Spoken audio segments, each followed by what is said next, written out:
Welcome to the Daily Coach's Sports Leadership Lessons, a reading of some of our greatest hits from more than 6 years of email newsletters that have been read by tens of thousands of leaders and learners. If you want our latest newsletter delivered to your inbox every day, you can subscribe for free at thedaily.coach/subscribe or follow the link in the description. Unlocking the power of empathy. Most of the time, it's the quiet acts no one's keeping score of that end up defining who we are. Choosing empathy is one of those. It's easy to skip in most cases. No one would ever know the difference. But now and then, you get to see what happens when you made the effort. And sometimes, those efforts are life-changing. That's what former Toronto Maple Leafs president Brendan Shanahan found out in 2024. Shanahan had been looking for ways to reconnect the organization with its alumni. Not just the legends, but the forgotten names. The ones who drifted away quietly, or in some cases, been pushed out. That's when someone mentioned Gerry McNamara. McNamara had spent nearly 3 decades with the Leafs, first as a backup goalie, then a scout, and eventually a general manager. He was the one who brought legends Börje Salming and Inge Hammarström to Toronto. He used the first overall pick in 1985 to draft Wendell Clark. His fingerprints were all over the modern Leafs history. His legacy, though under-acknowledged, is part of the team's foundation. But he'd been gone a long time.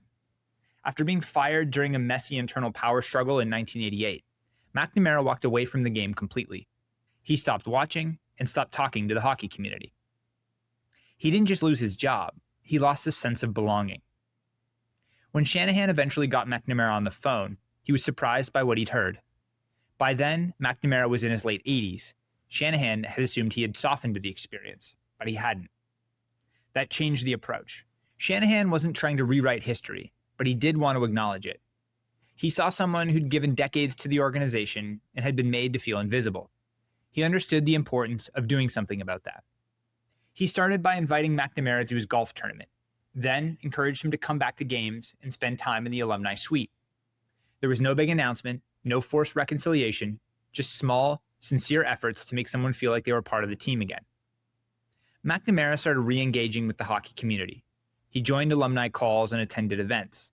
Eventually, the Leafs honored him during a game where Wendell Clark presented him with an alumni blazer.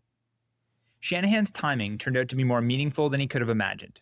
Just a year after the Leafs welcomed McNamara back and honored him at center ice, McNamara died of pneumonia. The final chapter of his life included reconnection, recognition, and a sense of returning home. There was no playbook for what Shanahan did. It wasn't a strategy. It wasn't for credit. It was simply a leader recognizing that he had a chance, maybe a final one, to do something right. To let McNamara know and feel that he mattered, and Shanahan took it. That's what empathy looks like in power. Not just kindness, but presence. Not because anyone demanded it, but because someone needed it. That choice, quiet as it was, may have been the most lasting act of leadership Shanahan ever made with the Leafs before he too left the organization after the 24-25 season. Leadership is often measured in big decisions and bold moves, but sometimes the quiet, unseen moments of empathy are what truly define us. When we consider how to lead better, not just for the sake of results, but for the people we serve, it's worth pausing and reflecting on our own actions and intentions. Let's ask ourselves, when was the last time we reached out to someone who'd quietly fallen out of our orbit?